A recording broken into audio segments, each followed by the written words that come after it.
ہندوستان زندہ باد اگر زندہ مولانا ہے زندہ باد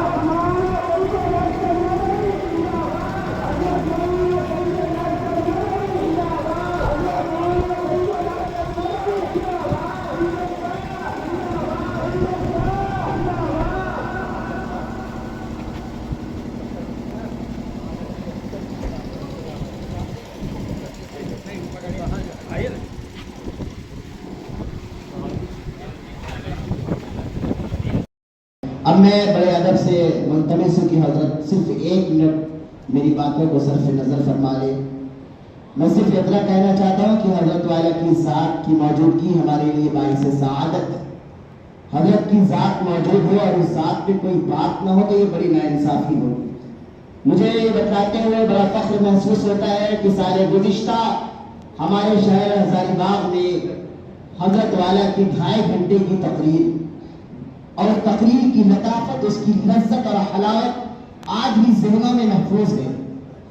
لفظوں میں اتنی چاشنی تھی، روانی تھی جسے بھول نہیں پایا. میں صرف یہی اس شعر کے ساتھ حضرت والا کو مدعو کروں گا کہ جیسے اندر ویسے باہر ہوتے ہیں کچھ لوگ، یعنی خود میں مست قلندر ہوتے ہیں کچھ لوگ.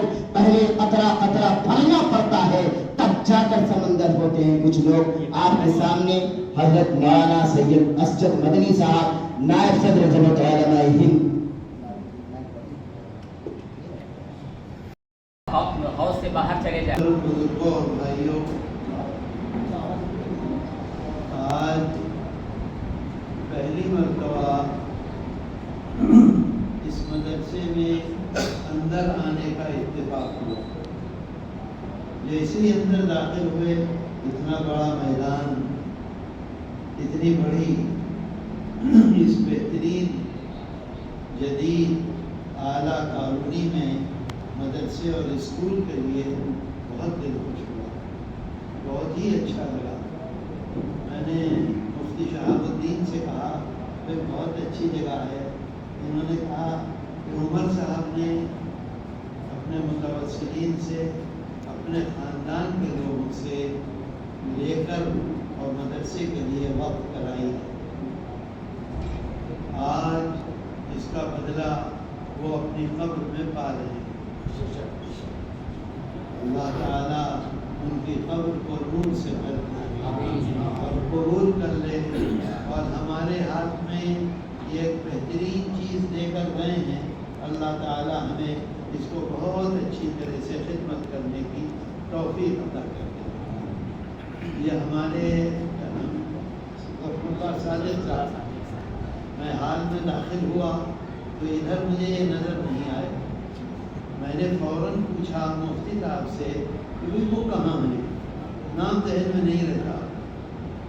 جس دن ہم پہلی دفعہ یہاں آئے ہیں اس دن 2 آدمی تھے، ایک عمر صاحب اور دوسرے ظفر اللہ صادق صاحب، صرف یہ 2. اور اس دن سے آج تک انتہائی مضبوطی کے ساتھ ہر جگہ نظر آتے ہیں. مولانا شکیل صاحب کا تو ٹھکانہ کیا ہے، ان کے بارے میں تو سوچا نہیں جا سکتا. اور تو ماشاء اللہ ہر وقت موجود ہیں ہر جگہ. لیکن باہر کے لوگ یہ 2 تھے. اور ظفر اللہ صادق صاحب اس وقت مجھے بہت پریشان کرتے تھے کہ یہ کہاں سے آ گیا ہے، کبھی کچھ سوال، کبھی کوئی سوال، کبھی کوئی سوال. یہ کیسے کرو گے، فلاں کیسے کرو گے. ماشاء اللہ، اللہ ان کے عمر میں برکت عطا کرے اور ہم لوگوں کا کچھ سایہ ان کے اوپر آ جائے اور یہ داڑھی رکھ لیں.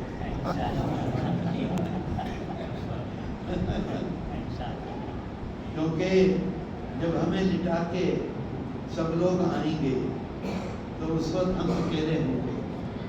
اور سب سے پہلے فرشتے آ کر ہمارے آقا حضرت محمد صلی اللہ علیہ وسلم کی زیارت کرائیں گے اور پوچھیں گے یہ کون صاحب ہے، انہیں پہچانتے ہو؟ اگر ہمارا ظاہر ان جیسا ہوگا تو یقیناً ہماری زبان سے یہی نکلے گا اشہد انہ عبداللہ و رسولہ. اس لیے بہت ادب سے گزارش ہے، ان سے محبت ہے. سب کے سامنے کہہ رہا ہوں، کہنا نہیں چاہیے سب کے سامنے، لیکن میرے دل میں آیا، میں نے کہہ دیا. کوئی مقصد نہیں ہے. آپ کے سامنے جمعیت علماء ہند کی خدمات مختلف انداز سے آتی رہی ہیں اور آج بھی آئی ہیں۔ میرے لیے یہ انتہائی خوشی کی بات ہے کہ تھوڑے لوگ ہیں، زیادہ لوگ کام کے نہیں ہوتے، تھوڑے لوگ یکسوئی کے ساتھ آتے ہیں اور فیصلہ کر کے جاتے ہیں کہ ان کو اپنی اپنی جگہ پر کام کرنا ہے۔ یہ عمومی اجتماع نہیں ہے۔ حقیقت یہ ہے کہ ابھی میں گیا تھا بنگال میں مرشد آباد، پورے بنگال کی ممبر سازی ہے 16 لاکھ، مرشد آباد کی ممبر سازی ہے 7.5 لاکھ۔ بڑا شہر، بڑا ضلع ہے، مسلمانوں کا ضلع ہے۔ انہوں نے جو پروگرام رکھا اس میں میرا خیال یہ ہے کہ 70 یا 80 آدمی تھے، لیکن سب کے سب انتہائی مضبوط کام کرنے والے میدان کے لوگ۔ تو میں تو اس وقت حاضر ہوا ہوں صرف ان لوگوں سے ملنے کے لیے جو میدان میں موجود ہیں، خدمات انجام دے رہے ہیں، ان سے باتیں ہوں تاکہ اس میں بہتری آ جائے، اور کچھ بھی نہیں۔ اگر آپ کے سامنے تفصیلات آئیں گی تو اس کا فائدہ ہوگا۔ سب سے اہم اور ضروری بات جو ہے وہ ہم کو یہ سمجھنے کی ہے کہ آیا جمعیت علماء ہند کا پلیٹ فارم، جمعیت علماء ہند کے پلیٹ فارم سے جو ہم خدمات انجام دے رہے ہیں وہ دین ہے یا دنیا ہے؟ یہ سب سے اہم اور ضروری چیز ہے۔ ہم آج تک یہ سمجھتے ہیں کہ یہ مدرسہ بنایا ہے، یہ دین ہے، دارالقرآن بنایا ہے، یہ دین ہے، تبلیغی جماعت کا نظام ہے، یہ دین ہے،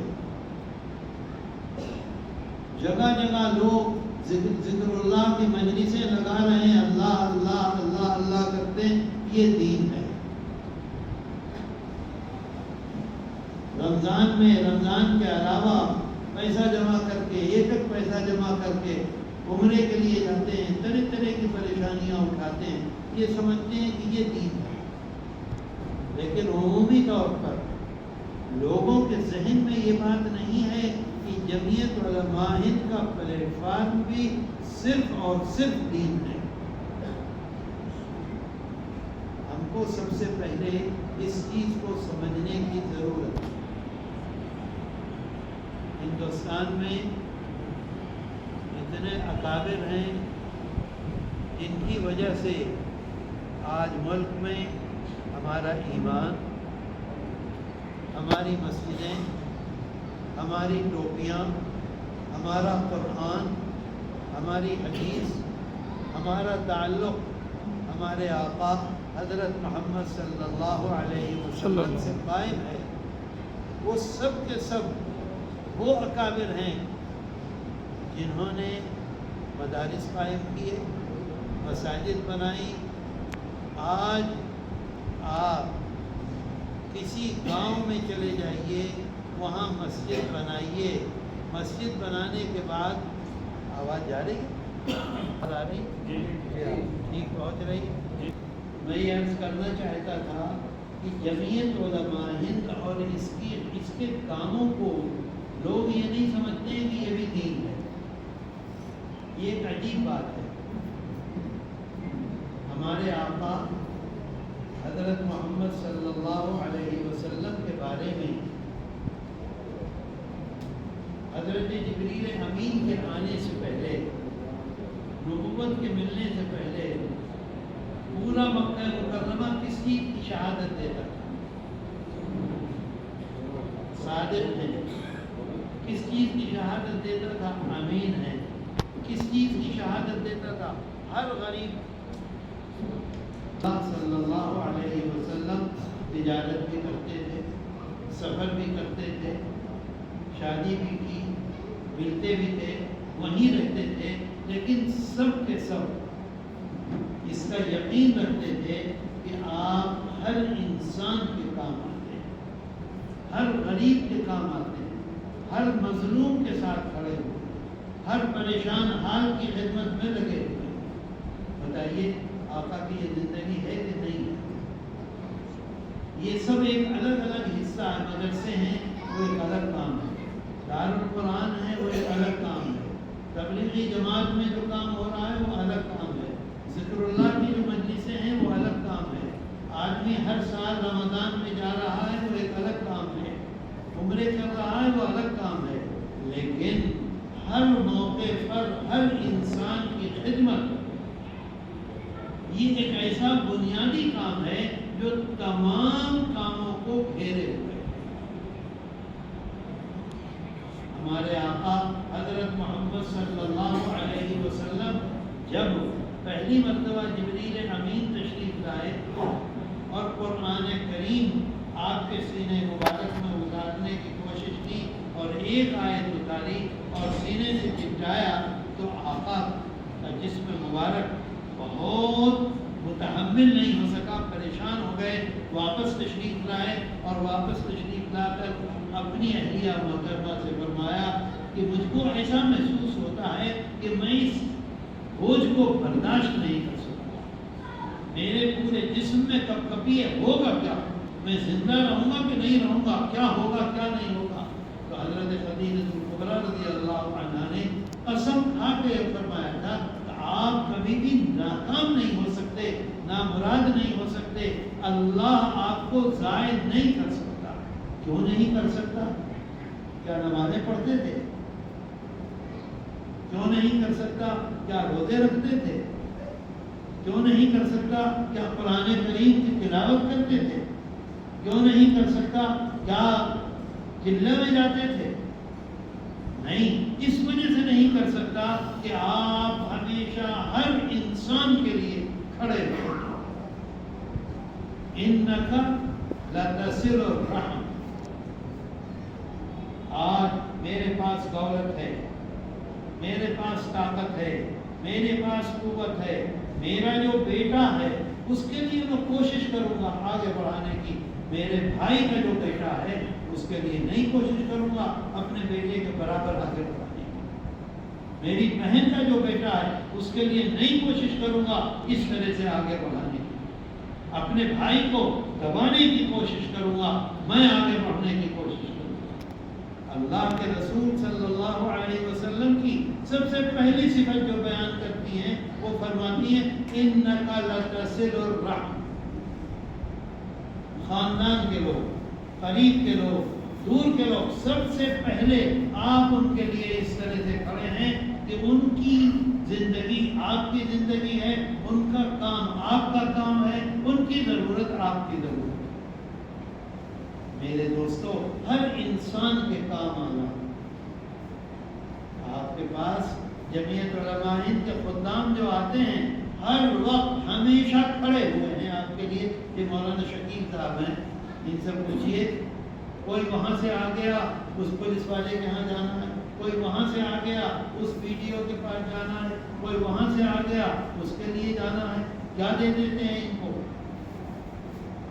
کیا کرتے ہیں؟ صرف اس لیے کہ خدمت، پریشان حال ہے، کمزور ہے، اس کو مدد کی ضرورت ہے۔ وتصدق الحدیث وتحمل الکلہ وتقری الضعیف وتعین علی نوائب الحق، جس کو کوئی نہیں جانتا، جس کی کوئی مدد کرنے کو تیار نہیں ہے، اس کی مدد ہمارے آقا حضرت محمد صلی اللہ علیہ وسلم فرماتے ہیں۔ یہ آپ کی زندگی مبارک ہے۔ جو اکابر جنہوں نے اس ملک میں اسلام کو باقی رکھا، جنہوں نے اس ملک میں مسجدوں کو باقی رکھا، جنہوں نے اس ملک میں داڑھیوں کو اور ٹوپیوں کو باقی رکھا اور اس کے لیے الگ الگ حصے بنائے، انہوں نے ہندوستان کے لوگوں کی خدمت کے لیے ہر وقت ہر موقع پر ان کے لیے کھڑے ہونے کے لیے جمعیت علماء ہند قائم کی، جمعیت علماء ہند کا پلیٹ فارم بنایا۔ اگر مدرسوں کو ضرورت ہے، جمعیت علماء ہند کھڑی ہوئی ہے، مسجدوں کو ضرورت ہے، جمعیت علماء ہند کھڑی ہوئی ہے، اوقاف کو ضرورت ہے، جمعیت علماء ہند کھڑی ہوئی ہے۔ مظلوموں کو ضرورت ہے، جمعیت علماء ہند کھڑی ہوئی ہے۔ مسلمانوں کو کسی کام میں بھی ضرورت ہے، جمعیت علماء ہند موجود ہے۔ سیلاب آیا ہے، مصیبت آ رہی ہے، جمعیت علماء ہند کھڑی ہوئی ہے۔ فساد ہو رہا ہے، جمعیت علماء ہند۔ کوئی ایسا زندگی کا شعبہ نہیں ہے جس میں اگر کوئی مصیبت زدہ ہے اور جمعیت علماء ہند وہاں کھڑی ہو کر ان کی مدد نہ کر رہی ہے۔ میرے دوستو، آپ سے یہ عرض کر رہا ہوں کہ جمعیت علماء ہند دین ہے۔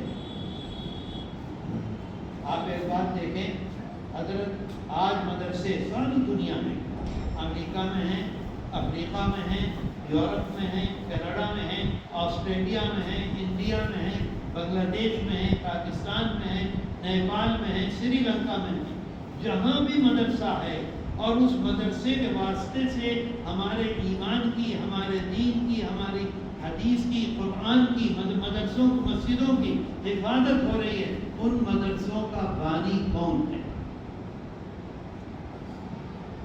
قاسم العلوم والخیرات حضرت مولانا محمد قاسم نانوتوی، اور انہوں نے ایک بنیاد بنا دی۔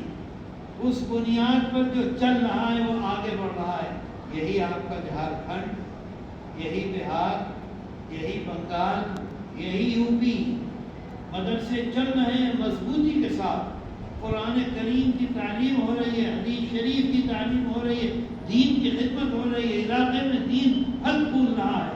کچھ لوگوں نے اس کی کوشش کی کہ مدرسوں کو گورنمنٹ سے الحاق کر دیا جائے، یعنی وہ راستہ جس راستے پر حضرت نانوتوی رحمۃ اللہ علیہ نے مدرسوں کو بنایا تھا، اس سے ہٹا کر پیسے کی آسانی ہو جائے، چندے کی ضرورت نہ پڑے، گورنمنٹ سے تنخواہیں مل جایا کریں، جس کو منع کیا تھا واضح طور پر مدرسوں کو اس راستے پر چلا دیا۔ کوئی ایک آدمی کھڑا ہو کر یہ کہہ دے کہ 40 سال پہلے جو مدرسہ گورنمنٹ سے ملحق کیا گیا تھا، الحاق کیا گیا تھا، کہ آج وہ باقی ہے یا مٹ چکا ہے؟ بتلا دیجیے، بولیے۔ تصور نہیں ہے مدرسے کا۔ میں گیا ایک دفعہ صاحب گنج، رات میں پہنچا، جلسے کے بعد لوگ آئے مجھ سے، جلسے میں لوگ آئے کہ تمہارے والد رحمۃ اللہ علیہ یہاں آئے تھے، انہوں نے مدرسہ قائم کیا تھا، 5 روپیہ چندہ دیا تھا، تم اس مدرسے میں چلو۔ میں نے کہا بھائی تم نے پہلے بتلانا تھا، جلسہ وہیں رکھنا تھا۔ خیر مختصر یہ کی، میں نے کہا صبح فجر سے پہلے ہمیں جانا ہے، جلسے کے بعد 12:30 1 بجے ہم چلے گئے۔ جیسے ہی دور سے میں نے دیکھا دیوار، تو میں نے کہا یہ بتاؤ کہ کیا یہ گورنمنٹ سے تم نے الحاق کر دیا ہے اس کا؟ تو بہانے تو بہت ہیں۔ میں بلا مبالغہ آپ سے کہتا ہوں کہ 8 یا 9 کتے اس مدرسے کے صحن میں سو رہے تھے، نہ آدمی تھا، نہ کوئی بچہ تھا، نہ کوئی بڑا تھا، کچھ نہیں تھا۔ میں نے کہا میں اندر نہیں جاؤں گا۔ مجھ سے کہنے لگے اچھا تمہارے ابا نے جو 5 روپیہ دیا تھا وہ تو دیکھ لو آ کے، نام و نشان مٹ گیا۔ یہ آپ ہی کے جھارکھنڈ میں کیا نام ہے اس کا، مدرسہ حسینیہ ہے، گریڈی میں اتنا عظیم الشان مدرسہ تھا، مدرسہ حسینیہ گریڈی کے نام سے۔ دارالعلوم دیوبند کے شیخ الحدیث حضرت مولانا عبدالحق محدث اعظمی رحمۃ اللہ علیہ وہاں پڑھاتے تھے، حضرت مولانا قاری ابوالحسن صاحب وہاں پڑھاتے تھے۔ آج دیکھ لو جا کے، میں گیا تھا دیکھنے کے لیے، اسے 4-6 بکریاں گھوم رہی تھیں اور 7 کتے بیٹھے ہوئے تھے، نہ کوئی طالب علم تھا نہ کوئی استاد تھا۔ کیا انہوں نے کوئی پکڑ کے تو رکھا نہیں، ایک اصول بنا دیا، اس اصول پر آپ چلتے رہیں کامیاب ہوتے ہیں، اس اصول کو چھوڑیں گے ناکام ہو جائیں گے۔ جمعیت علماء ہند کے بنانے والے وہی اکابر ہیں، جمعیت علماء ہند پلیٹ فارم بنانے والے وہی ہیں، جس کا ایک اصول ہے خدمت خلق، کوئی مقصد نہیں ہے، نعرے جیکارے مقصد نہیں ہے،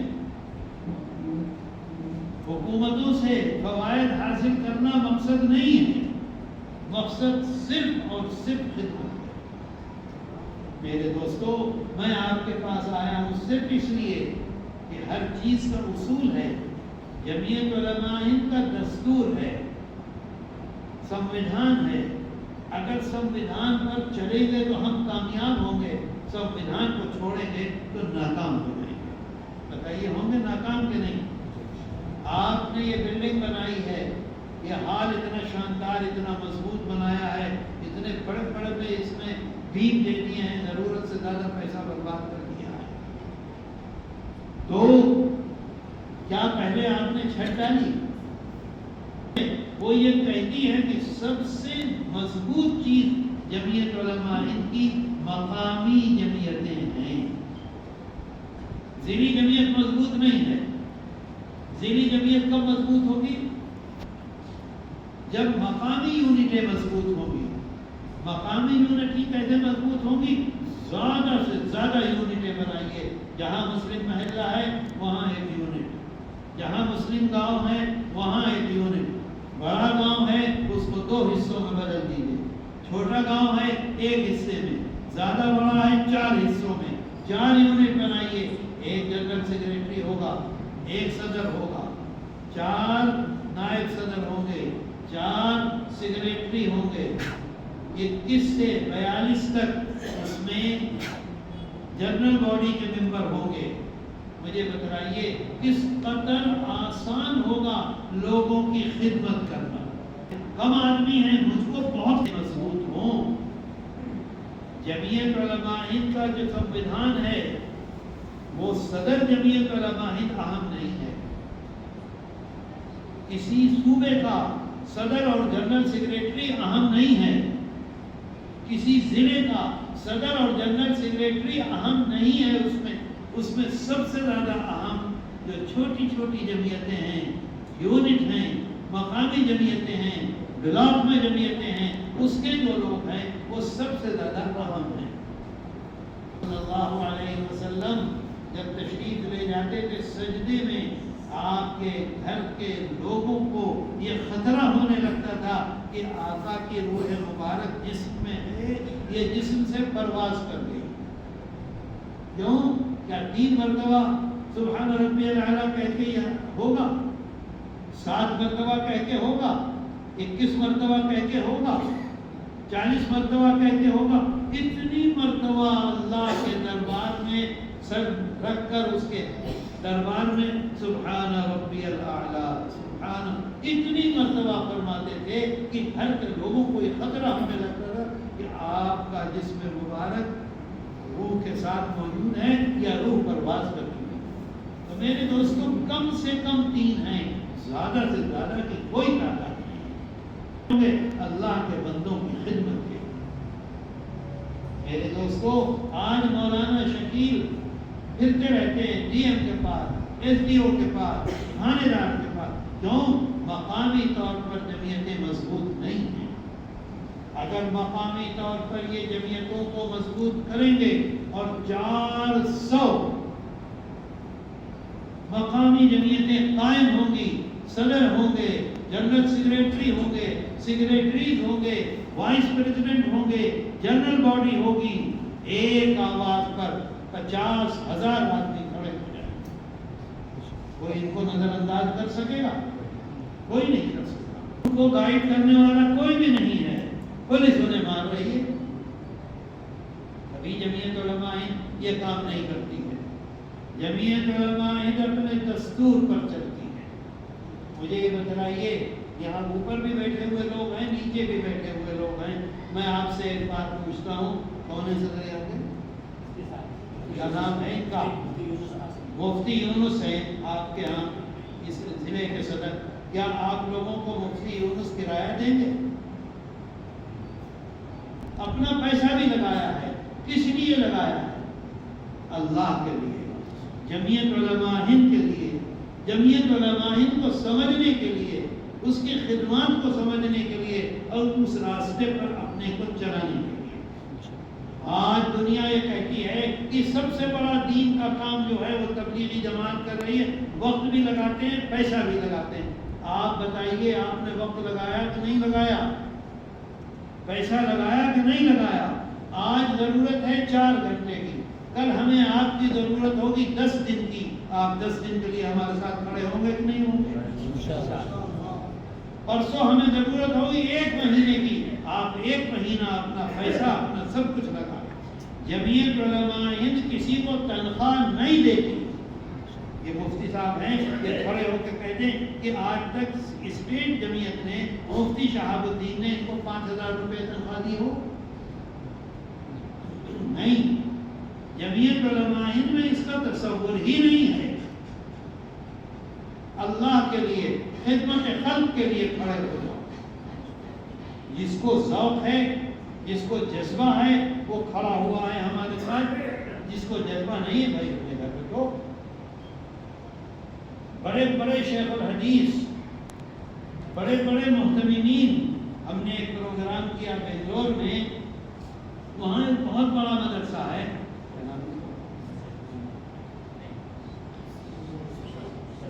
اب ان پہ بھی بڑھاپا آ گیا، سبیل الرشاد۔ میں بلا مبالغہ کہتا ہوں آپ سے، آج تک میں اس منظر کو بھولا نہیں ہوں۔ وہاں کے لوگ لمبا کرتا پہنتے ہیں، وہاں کے لوگ پگڑی باندھتے ہیں، وہاں کے لوگ پگڑی میں ایک پیچھے لمبا، کیا کہتے ہیں، شملہ کہتے ہیں، شملہ کہتے ہیں، آگے 40 50 محلوں میں وہ ائمہ، وہ بڑے بڑے مقررین جن کے لیے لوگ خوشامد کرتے ہیں، وہ اپنی جگہ سے ہلتے نہیں، آگے دوڑ رہے ہیں، کاٹ کے دوڑ رہے ہیں، کاٹ کے۔ کیوں؟ صرف اللہ کے لیے، کوئی مقصد نہیں ہے۔ میرے دوستو، سب سے بڑا کام، سب سے اہم مقصد جو میرا یہ پروگرام ہے، میں آپ کے پاس آیا ہوں صرف اس لیے کہ زیادہ سے زیادہ مسلمانوں کو ممبر بناؤ۔ خیر روپے، 100 روپے، 200 روپے، آج کوئی فقیر اگر پیسہ مانگ رہا ہے سڑک پر، آپ اس سے کہیے کہ 2 روپے دے دو، 2 روپے کی جگہ 5 روپیہ دے گا آپ کو۔ ہماری جمعیت کے بہت اہم آدمی ہیں حضرت مولانا محمد ایوب کاشمی، ساؤتھ افریقہ میں رہتے ہیں، جمعیت علماء ساؤتھ افریقہ کے بہت اہم آدمی۔ وہ آئے، گجرات کے رہنے والے ہیں سب لوگ، ہمیشہ سے رہتے ہیں۔ وہ مجھ سے خود سنانے لگے کہ سورت اسٹیشن سے ہم لوگ ٹرین میں بیٹھے بمبئی کے لیے، ایک مانگنے والا آیا، سب سے مانگ رہا تھا، ان لوگوں نے 5 روپیہ نکال کر اسے دیا۔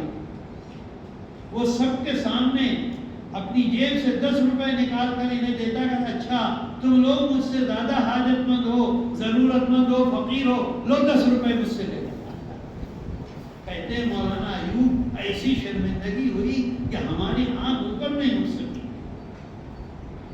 جمعیت علماء ہند آپ کو ہی ممبر سازی ایک علامتی طور پر آپ کا نام لکھا جائے گا، آپ کے والد کا نام لکھا جائے گا، آپ کے گھر کا پتہ لکھا جائے گا، 3 سال میں 2 روپے۔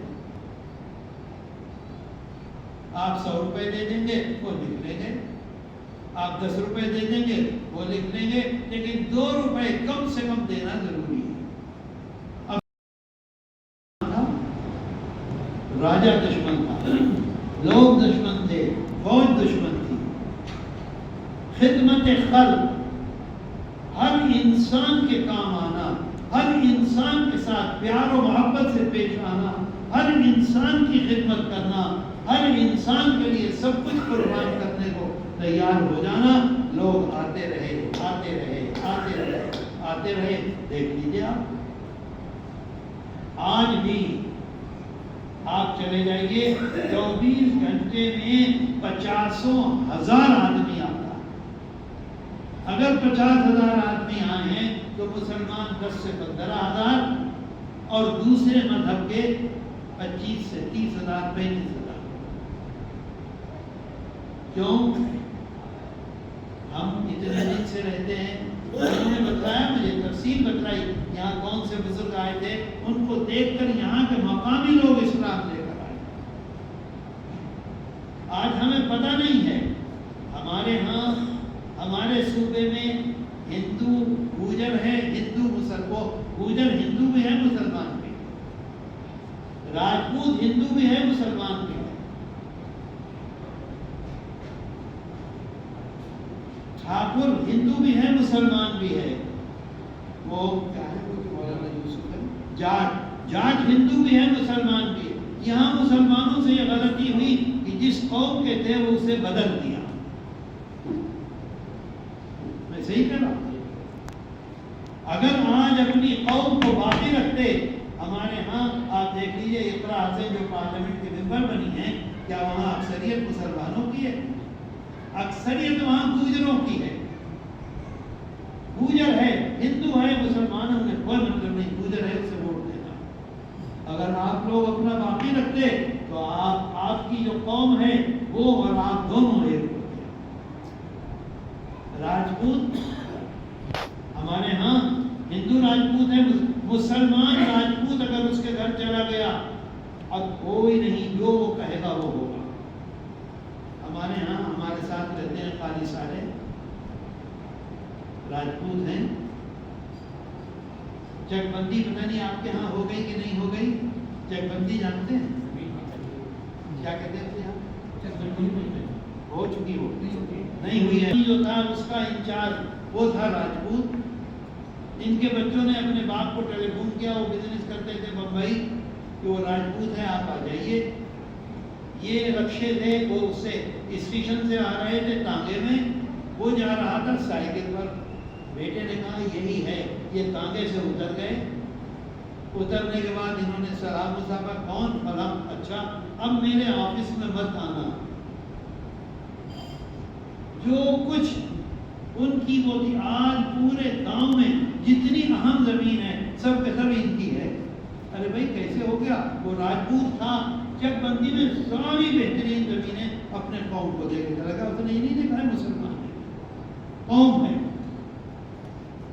تو مجھے آج سمجھ میں آئی بات خالد سے۔ ابھی دو مولانا صاحب اترے بڑے صاف ستھرے کپڑوں میں، لیکن رنگ یہاں والا۔ ان کو بھائی یہ کیا مصیبت ہے، یہاں اتنی اچھی ہوا چلتی ہے، یہ کالے؟ انہوں نے کہا موٹ موٹے، ناک چوڑی۔ آپ کو برا بھلا نہیں کہہ رہا ہوں، ایک بات ذہن میں آئی تو کہہ دیا۔ تو خدمت اصل تو میں تو بیٹھا ہوں خدمت خلق کو بتلانے کے لیے۔ میرے دوستو، ہمارے آقا حضرت محمد صلی اللہ علیہ وسلم کی زندگی مبارک کو سب سے زیادہ جس نے پکڑا وہ کون صاحب ہے؟ بتائیے، آپ سے پوچھ رہا ہوں، پیچھے والوں سے نہیں پوچھ رہا۔ بولو بھائی، زور سے بولو۔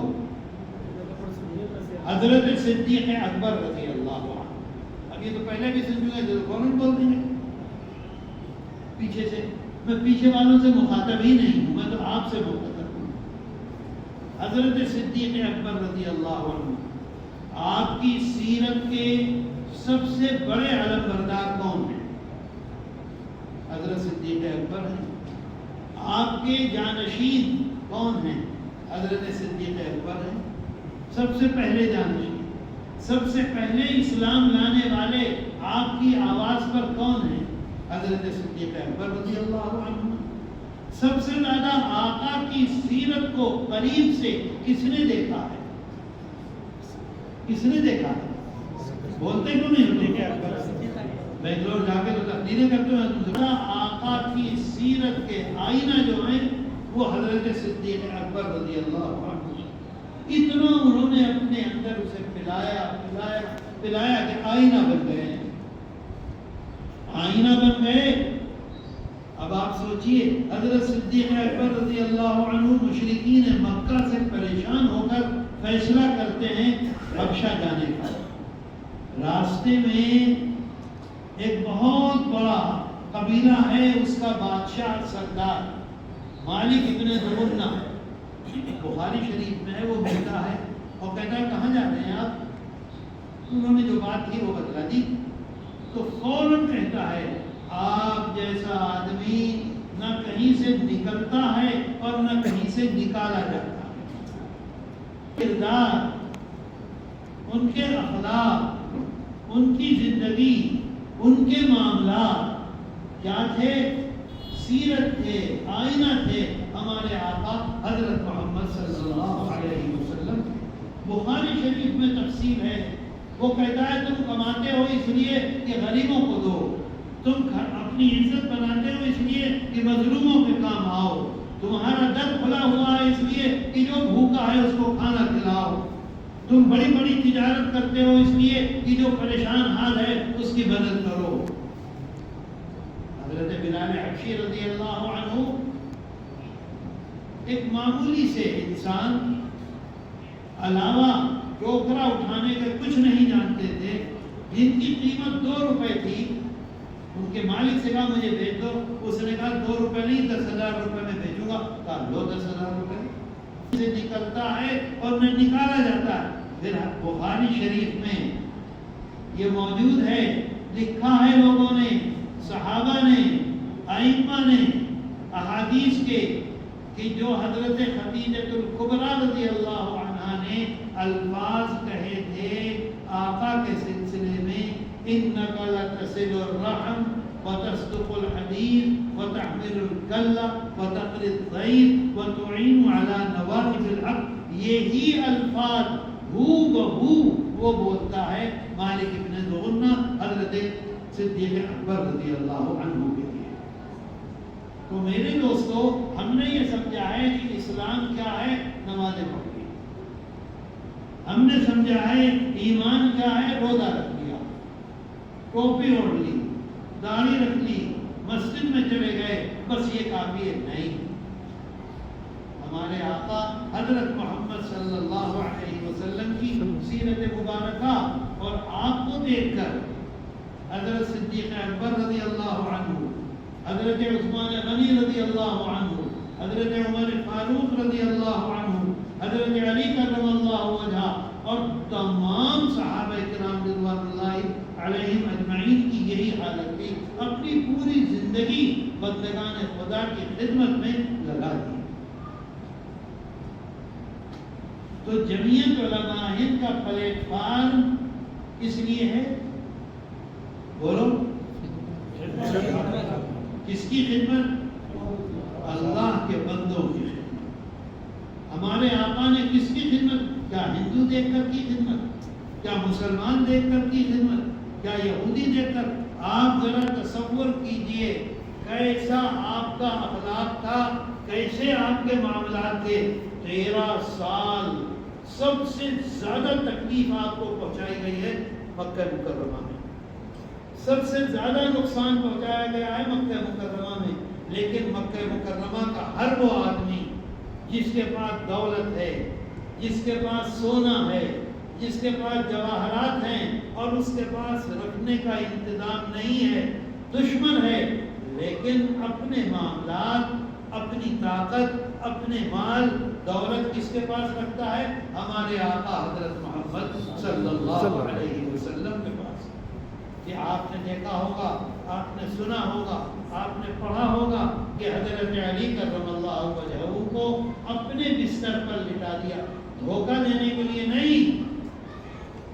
لوگ یہ سمجھتے ہیں اس وجہ سے لٹا دیا کہ کفار یہ سمجھیں کہ آپ لیٹے ہوئے ہیں. نہیں،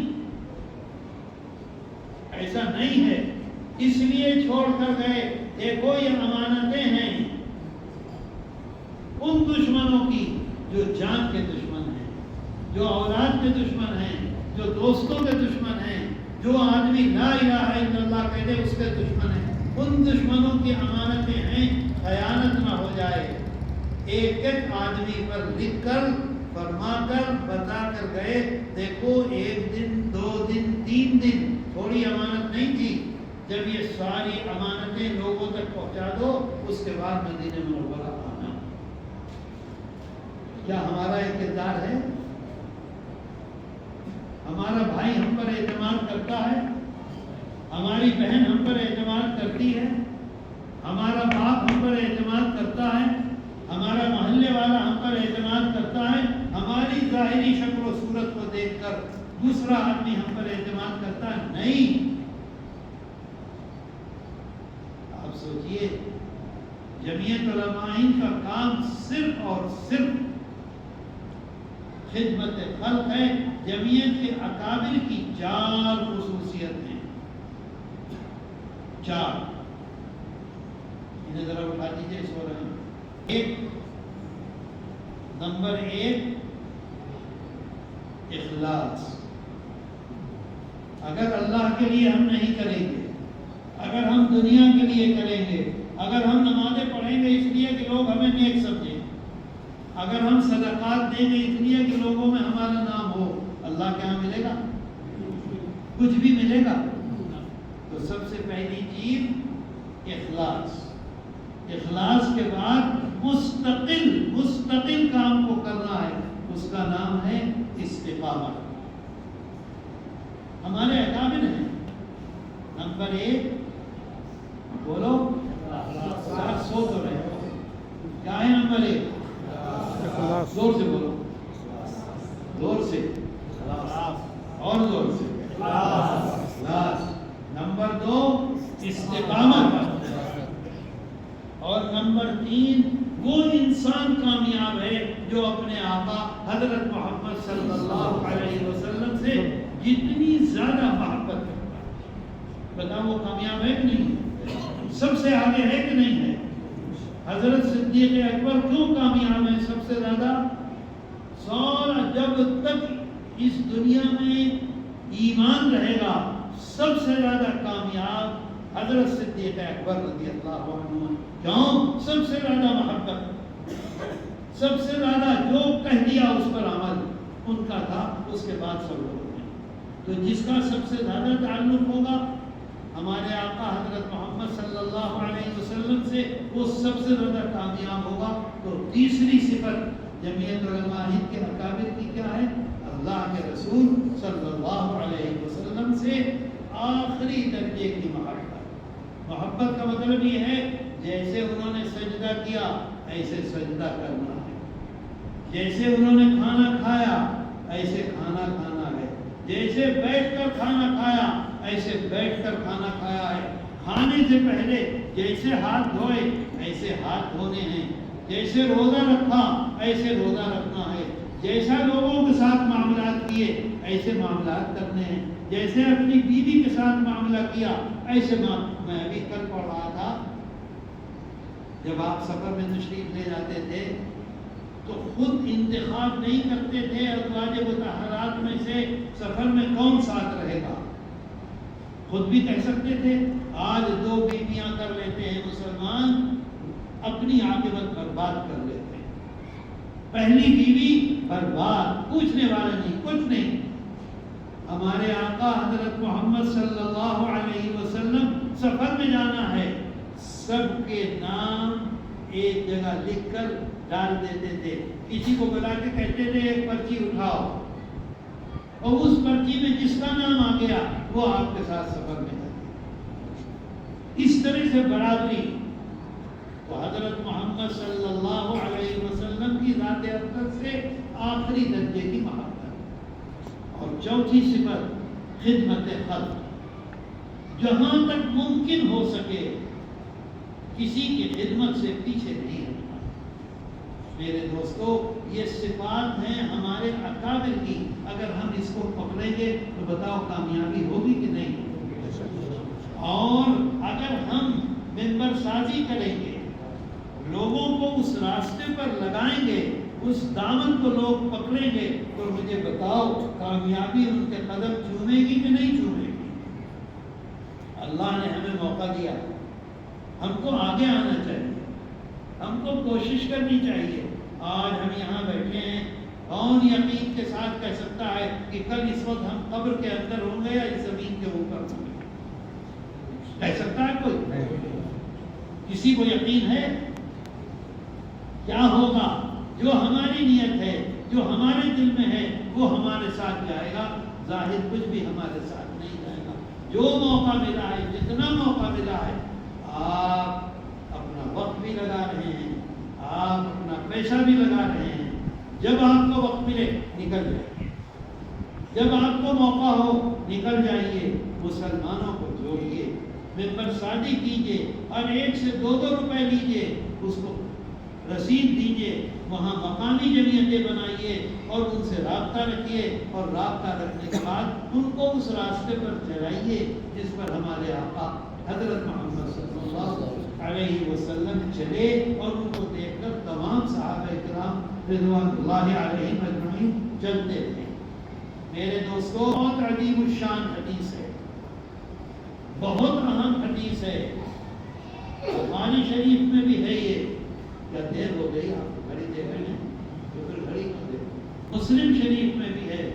اللہ کے رسول صلی اللہ علیہ وسلم کتنی بڑی بات فرما رہے ہیں، کتنی اہم بات فرما رہے ہیں۔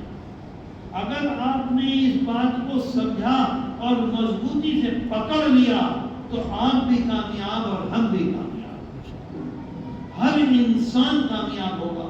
فرماتے ہیں وَمَنْ فَرَّجَ عَنْ مُسْلِمٍ كُرْبَةً، کیا فرما رہے ہیں؟ وَمَنْ فَرَّجَ عَنْ مُسْلِمٍ كُرْبَةً فَرَّجَ اللَّهُ عَنْهُ كُرْبَةً مِنْ كُرُبَاتِ يَوْمِ الْقِيَامَةِ۔ اگر آپ کسی اپنے مسلمان بھائی کی ایک پریشانی دور کرتے ہیں، ایک بات، وَمَنْ فَرَّجَ عَنْ مُسْلِمٍ كُرْبَةً، بالکل صاف آپ فرما رہے ہیں، اگر ایک پریشانی آپ دور کرتے ہیں اپنے مسلمان بھائی کی، تو اللہ کیا کرے گا آپ کے ساتھ؟ فَرَّجَ اللَّهُ عَنْهُ كُرْبَةً مِنْ كُرُبَاتِ، قربات۔ آقا فرما رہے ہیں کہ قیامت کے دن، جس دن تمہارا باپ تمہیں نہیں پہچانے گا، تمہاری ماں نہیں پہچانے گی، تمہارا بھائی نہیں پہچانے گا، تمہاری بہن نہیں پہچانے گی، تمہارا ملازم نہیں پہچانے گا، جس کے لیے تم کروڑوں روپیہ چھوڑ کر گئے ہو، وہ نہیں تمہیں چینے گا اور جانے گا۔ فرماتے ہیں آقا کہ اللہ اس دن تمہیں جانے گا، تمہارے نامہ اعمال کو دیکھے گا، ایک کسی کی پریشانی تم نے ختم کی ہے۔ آقا فرماتے ہیں کہ قیامت کے دن اللہ تعالیٰ تمہیں پریشانیوں سے نجات نصیب کر دے گا۔ آپ ذرا تصور کیجئے، اس سے بڑا کوئی کام ہے دین کا؟ بولو، ہے کوئی؟ بہت بڑی حدیث ہے، اس سے بڑی حدیث محدثین کے ہاں نہیں ہوتی، جو بخاری شریف میں بھی ایسے ہی ہو، ایک لفظ کا فرق نہ ہو بخاری شریف میں، اور ایک لفظ کا فرق نہ ہو مسلم شریف میں، ایک لفظ کا فرق نہیں، ایک راوی کا فرق نہیں، اس پر ایسا قرآن کے بعد اس پر اعتماد ہے۔ وَمَنْ فَرَّجَ عَنْ مُسْلِمٍ كُرْبَةً، اگر کسی مسلمان کی ایک پریشانی کو تم دور کرتے ہیں، فَرَّجَ اللَّهُ عَنْهُ كُرْبَةً مِنْ كُرُبَاتِ، بہت زیادہ پریشانیاں جو تم ہر آدمی کو، کون انسان ہے جو یہ دعویٰ کرتے کہ اس سے کبھی گناہ نہیں ہوا؟ ہے کوئی انسان؟ صرف انبیاء ہیں معصوم، بڑے سے بڑے آدمی سے گناہ ہوتا ہے، چھوٹے سے چھوٹے آدمی سے گناہ ہوتا ہے، کسی سے بڑا ہوتا ہے، کسی سے چھوٹا ہوتا ہے، لیکن ہر انسان سے گناہ ہوتا ہے۔ آقا فرماتے ہیں ایک پریشانی دور کرو گے، اللہ تعالیٰ تمہیں نجات نصیب کر دے گا۔ میرے دوستو بتاؤ، اس سے بڑا کوئی ہے؟ یہ ہے خدمت خلق، اس کو ہمارے آقا حضرت محمد صلی اللہ علیہ وسلم نے آخری زندگی تک پکڑا۔ کل ہی میں ایک مضمون دیکھ رہا تھا، کوئی آدمی آ گیا آپ کے پاس کہ جی آج میرے بچوں کے پاس کھانے کو کچھ نہیں ہے، اتفاق سے گھر میں بھی کچھ نہیں ہے۔ خالد کو پکڑا آقا نے، خالد پیجیے ذرا 2 کلو دودھ بھیج دو۔ خالد نے فوراً 2 کلو دودھ بھیج دیا۔ آقا نے قرض لے کر، ایسا نہیں جب آقا کے پاس آئے گا تو خالد کو واپس کر دے گا۔ جس دن آپ اس دنیا سے تشریف لے گئے ہیں، اس دن رات میں چراغ جلانے کے لیے گھر میں تیل نہیں تھا، لیکن کبھی آپ کے در سے کوئی خالی نہیں گیا، آپ کے گھر میں نہیں ہوا قرض لے کر دے دیا۔ آؤ مسلمان کی طرف کوئی غلط نظر اٹھائے گا؟ حضرت صدیق اکبر کا سب سے بڑا دشمن ہے، لیکن کیا کہتا ہے؟ چلیے میرے ساتھ، آپ چلے جائیں گے؟ یہ نہیں ہو سکتا۔ آپ کو کوئی نکال دے گا؟ یہ نہیں ہو سکتا۔ بات آتی ہے سمجھ میں؟ کریں گے؟ ہاتھ اٹھا کے وعدہ کرو انشاءاللہ کا مطلب جانتے ہو کیا؟ ہم نے چاہا، اللہ نے نہیں چاہا، بہت ضرور کریں گے انشاءاللہ کریں گے۔ جزاک اللہ خیرہ۔ میرے دوستو، یہ ہے باتیں۔ ہندو فرقہ پرستی ہوگی تو ہماری بربادی۔ جمعیت علماء ہند نے کبھی بھی مسلم فرقہ پرستی کی حمایت نہیں کی۔ جمعیت علماء ہند وہ جماعت ہے کہ آج بھی تقسیم کو غلط سمجھتی ہے۔ اس بات کو یاد رکھیں آپ۔ اس لیے ہندو فرقہ پرستی جس طرح سے زہر ہے ملک کے لیے، ملت کے لیے، اسی طرح سے مسلم فرقہ پرستی بھی زہر ہے اس ملت کے لیے اور ملک کے لیے۔ ایک واقعہ سناؤں آپ کو۔ میں کہیں سفر میں تھا تو مجھ کو ایک کلپ بھیجا۔ ایک جگہ الیکشن ہوا، الیکشن میں بی جے پی کا جو ایم ایل اے تھا وہ جیتا۔ دوپہر میں اعلان ہوا اور شام کو اس نے ٹیلی فون کیا تھانے کو اور یہ کہا کہ یہاں جتنے بھی ٹھیلے لگ رہے ہیں جس میں گوشت بک رہا ہے، آج کے بعد جس کے پاس لائسنس ہے وہی ٹھیلا رہے گا سڑک پہ، جس کے پاس لائسنس نہیں ہے وہ سڑک پر ٹھیلا نہیں رہ سکتا۔ اب آگے بھی سنیے۔ مسلمانوں نے مسلم فرقہ پرستی سے متاثر ہو کر ایک آدمی کو 9,500 ووٹ دے دیے، جس کا نتیجہ یہ ہوا جو فرقہ پرستی کے خلاف جماعت تھی وہ 3,500 ووٹ سے ہار گئی، اور جو فرقہ پرست لوگ تھے وہ 3,500 ووٹ سے جیت گئے۔ اور آج تک وہاں بھوکے مر رہے ہیں، نہیں ہو رہا ہے کام۔ اور جن لوگوں نے فرقہ پرستی کو ہوا دی، مسلم فرقہ پرستی کو ہوا دی، ان کا نام و نشان نہیں، کہاں ہے کہاں نہیں، انہیں کوئی مطلب نہیں۔ مسلمان نے دین سمجھ لیا اور 9,500 ووٹ کو پاس کر دیا۔ اس کی مخالف ہے جمعیت علماء کا آدمی نہیں آئے گا، لیکن مسلم ہے۔ دیکھ لو جا کے کیا ہو رہا ہے یو پی میں۔ کھڑا ہونا آسان کام نہیں۔ مسجد کے ممبر پہ باتیں کرنا بہت آسان ہے، لیکن عدالت میں جا کر صحیح بات کہنا بہت دل گردے کا کام ہے۔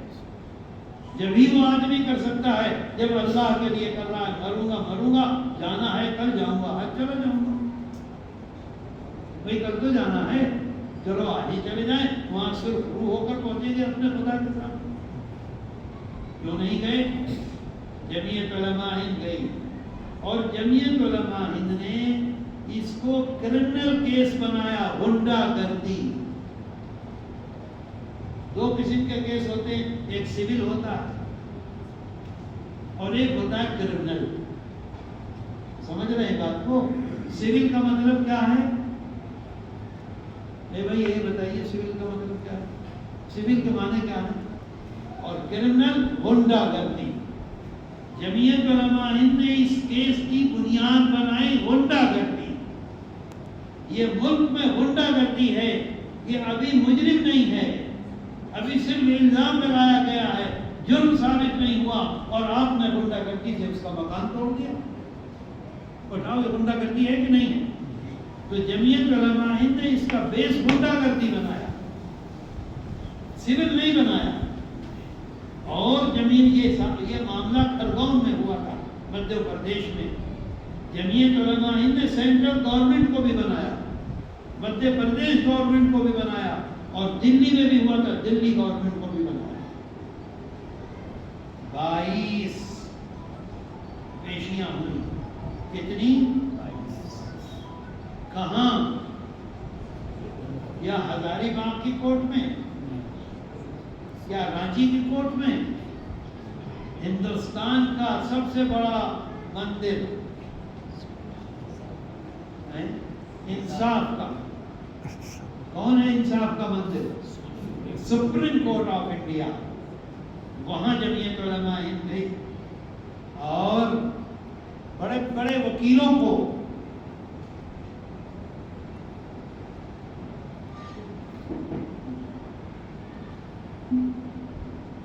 گورنمنٹ ایک طرف، دوسری طرف مظلوم مسلمان غریب جن کے ساتھ کوئی کھڑا ہونے والا نہیں. بھئی میرا مکان بچ گیا کافی ہے، جس کا ٹوٹ گیا ٹوٹنے دو، میں تو بچوں. بتاؤ آج کل ہماری یہ حالت ہے کہ نہیں ہے؟ ہم بچ جائیں، وہ مرے مرے، تڑپتا رہتا ہے سڑک پر. ہمیں ضرورت ہے ہم جلدی سے گاڑی لے کے آگے بڑھ جاتے ہیں.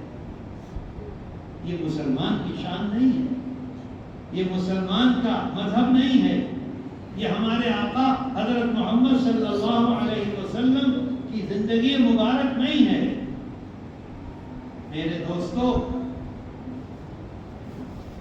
کی ہر تاریخ پر جمعیت علماء ہند کی طرف سے کھڑے ہوتے تھے کپل سبل. ایک بڑے وکیل ہیں، آج تک وہ یہ جو ہو رہا ہے اوقاف کا مسئلہ، اس میں بہت ان کا نام آ رہا ہے. ایک ہندوستان کے سب سے بڑے وکیل ہیں، ان کا نام ہے ڈاکٹر ابھیشیک منوی، منو سنگھوی، ابھیشیک منو سنگھوی. جمعیت علماء ہند کی طرف سے ہر پیشی پر کپل سبل جناب کھڑے ہوتے تھے، ڈاکٹر منو سنگھوی کھڑے ہوتے تھے. ایک بہت زبردست وکیل ہے C.U. سنگھ، وہ کھڑے ہوتے تھے. راما کرشنا کھڑی ہوتی تھی.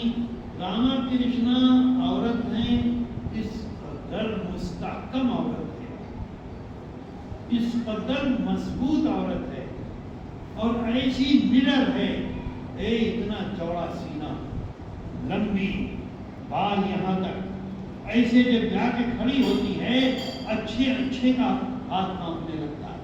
اور ایک مرتبہ ایسے جب کرتی ہیں وہ بال ادھر آتے ہیں تو ادھر جاتے ہیں، آدمی گھبرا جاتا ہے انہیں دیکھ. اور وہ یہ کہتی ہیں سب کو پیسہ دے دیجئے، پھر جو بچے گا وہ میرے پاس بھیج دیجئے گا، نہیں بچے گا تو مت دیجئے گا.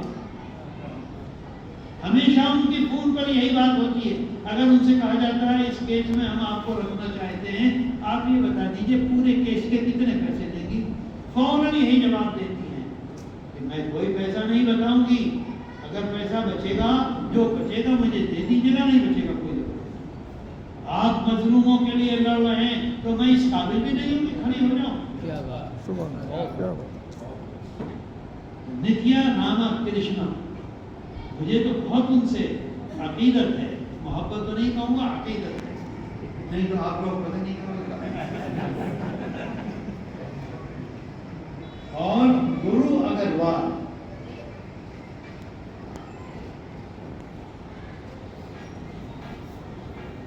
سنگھ سینئر وکیل، وہ اپنے بیٹے کے پاس گئے ہوئے تھے امریکہ. 9.5 گھنٹے کا فرق. C.U. سنگھ پیش ہوتے تھے امریکہ سے آن لائن، ایک بھی پیسہ نہیں لیا کسی پیشی کا. اور وہاں آدھی رات ہوتی تھی، یہاں دن ہوتا تھا، پوری رات جاگ کر آن لائن حاضر رہتے تھے. پوری نام ہے تشار مہتا، سالیسیٹر جنرل ہے. آخری پیشی تھی، ماحول بہت گرم تھا. اچانک پیش ہوئے اس میں ڈاکٹر ابھیشیک منو سنگھوی. کم سے کم اگر کسی کے ساتھ وہ رعایت کرتے ہیں تو 25 لاکھ، نہیں تو ان کی زبان سے 40 لاکھ تو 40 لاکھ، 50 لاکھ تو 50 لاکھ.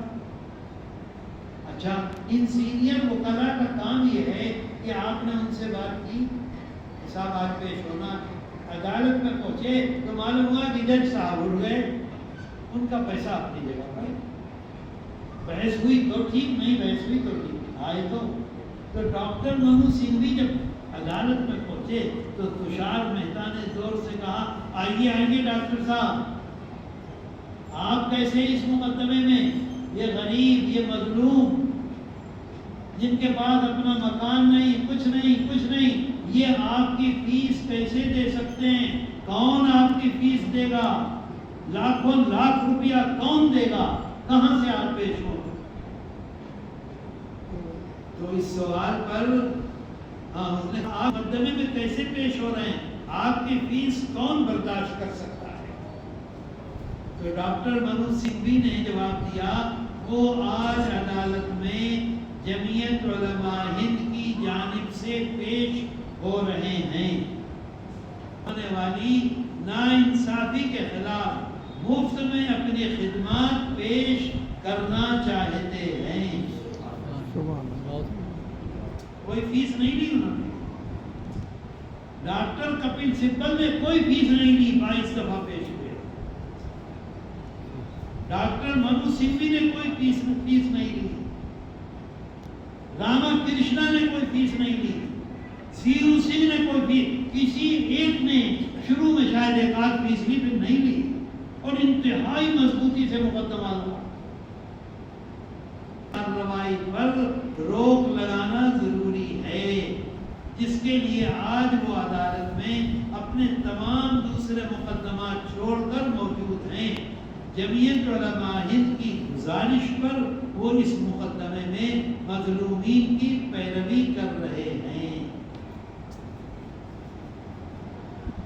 مسلمان نہیں ہیں، انہوں نے یہ محسوس کیا کہ آپ صرف مظلوموں کی حمایت میں کھڑے ہوئے، وہ لوگ اس قابل نہیں ہیں کہ آپ کو ایک چائے کی پیالی بھی پلا دیں، آپ اپنا وقت بھی لگا رہے ہیں، پیسہ بھی لگا رہے ہیں، محنت بھی کر رہے ہیں، کوشش بھی کر رہے ہیں، اس کا اثر ان وکیلوں پر یہ ہوا کہ بلڈوزر ظلم ہے، اس ظلم کے خلاف جو لوگ کھڑے ہوئے ہیں ہمیں ان کے ساتھ کھڑا ہونا ہے۔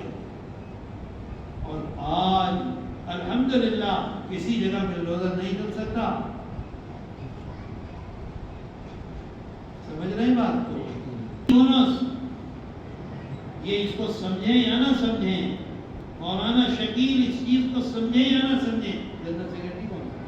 شکیل ہیں، لیکن اصل قوت آپ ہیں، آپ زیادہ سے زیادہ مقامی جمعیتیں بنائیے، دیکھیے آپ کی طاقت کیا ہوگی۔ جمعیت علماء ہند کی سب سے مضبوط باڈی جو ہے اس کا نام ہے جنرل باڈی، معلوم ہے اس میں نامنیٹ ہوتے ہیں ممبر نہیں، آپ کے 100 ممبر بنے کسی ڈسٹرکٹ میں، 100 میں سے 75 جائیں گے ڈسٹرکٹ، یعنی مقامی جمعیتوں میں 100 ممبر ہوئے، اب وہ ڈسٹرکٹ جمعیت کے اس میں سے 70 ممبر بنے گے، ڈسٹرکٹ جمعیت سے اسٹیٹ جمعیت کے اس میں سے 50 ممبر بنے گے، اور اسٹیٹ جمعیت سے سینٹرل جمعیت کے اس میں سے 35 ممبر بنے گے، لیکن ممبر وہی ہوں گے جو گاؤں سے اٹھے ہیں، انہی کو وہ طاقت ہوگی کہ وہاں بیٹھ کر اگر 100 میں 65 آدمی ایک فیصلہ کر دیں تو وہی فیصلہ نافذ ہوگا۔ کیا ہے خدمت خلق۔ میرے دوستو، کیسے آپ نے سمجھ لیا ہے کہ صرف تبلیغ کا کام دین ہے، وہ اپنا پیسہ بھی خرچ کر رہے ہیں، اپنا وقت بھی خرچ، آپ بتاؤ آپ اپنا پیسہ خرچ کر رہے ہو کہ نہیں؟ آپ اپنا وقت خرچ کر رہے ہو کہ نہیں؟ وہ بھی ہے یہ بھی ہے، میں یہ نہیں کہتا یہی ہے، وہ بھی ہے یہ بھی ہے، یہ مدرسے میں جو لوگ خدمت کر رہے ہیں وہ بھی کام ہے، قرآن کریم کی جو خدمت کر رہے ہیں وہ بھی کام ہے۔ آج کل ایک بہت اہم اور ضروری کام ہے ملک میں جگہ جگہ اسکول بناؤ، لیکن مدرسوں جیسا نہیں۔ اسکول کا معیار میں نے دیکھا ہے، آج مسلمانوں میں یہ تصور ہے کہ اسکول بہترین بن سکتا ہے عیسائی، مسلمان یہ مدین صاحب بیٹھے ہوئے پتہ نہیں کیا کر رہے ہیں. ان کو تو ایک مسجد ہم سے بنوانی تھی, پھر اس کے بعد تعلق ختم کر دیا. اللہ بہتر جانے کیا کر رہے ہیں. میں نے دیکھا ہے صرف 20% عیسائی مشنریاں تعلیم پر خرچ کرتی ہیں اور 80% ظاہر پر. صرف 80%. 1 لاکھ میں 80,000 روپیہ دیکھ کر ظاہر اور 20,000 روپیہ تعلیم پر. ہم 80,000 روپیہ تعلیم پر خرچ کرتے ہیں لیکن 5 روپے خرچ کرنے کو تیار نہیں ہے. تعلیم حاصل کرے دینی ماحول, اپنے ایمان کو جانے, اپنی نماز کو جانے, کلمہ طیبہ کو جانے, اور بہترین ڈاکٹر ہو, بہترین انجینئر ہو, IAS ہو, IPS ہو. ہماری سب کی ذمہ داری ہے. آپ علی شہاب الدین کے ہاں مدرسہ ہے, جا کے دیکھیے, کسی وقت بھی چلے جائیے.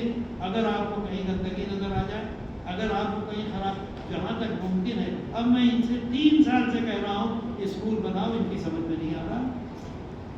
یہ آپ کے سامنے بیٹھے ہوئے, رات ایک آدمی کو پکڑ کے لے آئے, یہ بہت اچھا اسکول چلا رہا. مگر تم تو بناتے نہیں, یہ اسکول کیا چلا رہا. اسلامیہ للبنات اس کا نام ہے. بخاری شریف تک تعلیم ہے. صرف نرسری میں داخلہ ہوتا ہے, نرسری کے علاوہ کسی کلاس میں داخلہ نہیں ہے. 8ویں تک بخاری شریف ختم ہو جاتی ہے. 9ویں 10ویں 11ویں 12ویں یہ سب گورنمنٹ کا سلیبس چلتا ہے. آپ نے باہر سے بچی کی نہیں, بچپن سے آپ بچی کی تربیت کر رہے ہیں. انٹر کالج ہے, جامعہ اسلامیہ للبنات انٹر کالج ہی کے نام سے ہے. آج تک 10ویں میں اور 12ویں میں ہماری بچیاں سیکنڈ نہیں آئی اور فرسٹ آتی ہیں. گورنمنٹ ان کا امتحان دیتی ہے. ابھی IB والے آ گئے, آج ہی وہ ہمارا ہے ظفر, وہ بتلا رہا تھا. IB والے آ گئے, صاحب کیا ہو رہا ہے, کیوں ہو رہا ہے, کیسے ہو رہا, لاؤ بیٹھو. ارے بھائی ہمیں تو پتہ ہی نہیں تھا یہ ہو رہا. ایک بڑی وہ لے کر چلے گئے, مل کر خوش ہو کر چائے پی کر کسی ہم کو پھر رپورٹ دیں گے. یہ کون غلط کرتا.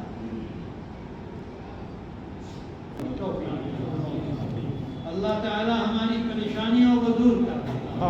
اللہ ہمارے قرضوں کو پورا کرا دے. اللہ تعالی ہمارے گھر کی پریشانیوں کو دور کر دے. اللہ ہمارے بیماروں کو شفا دے دے. اللہ ہمارے قرضوں کو پورا کرا دے. اللہ ہماری اولاد کے ایمان کی حفاظت کر دے. اللہ اس مدرسے کو ہر طرح کی ترقی عطا کر دے. اللہ تعالی ہماری مسجدوں کی حفاظت فرما, ہمارے مدرسوں کی حفاظت فرما, ہمارے ملک کی حفاظت فرما. ملک میں پیار و محبت کی ہواؤں کو چلا دے.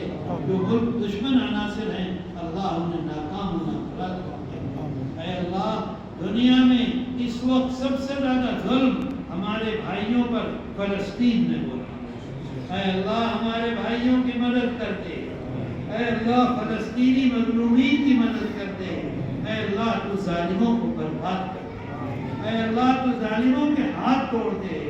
اے اللہ تو ظالموں کی کمر توڑ دے. اے اللہ ہمارے گناہوں کو معاف کر دے, ہماری دعاؤں کو قبول کر دے. اے اللہ جن لوگوں نے اس پروگرام کے لیے محنت کی ہے, کوشش کی ہے, ان کے اس محنت اور کوشش کو قبول کر دے. اے اللہ ہم اور آپ اس پروگرام میں حاضر ہوئے ہیں, ہماری حاضری کو قبول کر دے. ہمیں اپنی نعمتوں میں عطا کر دے, اور اس دنیا سے ہمارے بڑے جو چلے گئے ہیں اللہ تعالیٰ ان سب کو اپنی مغفرت و رحمت سے نواز دے. صلی اللہ تعالیٰ علیہ محمد و آلہ و صحبہ اجمعین برحمتک یا ارحم الراحمین. ایک منٹ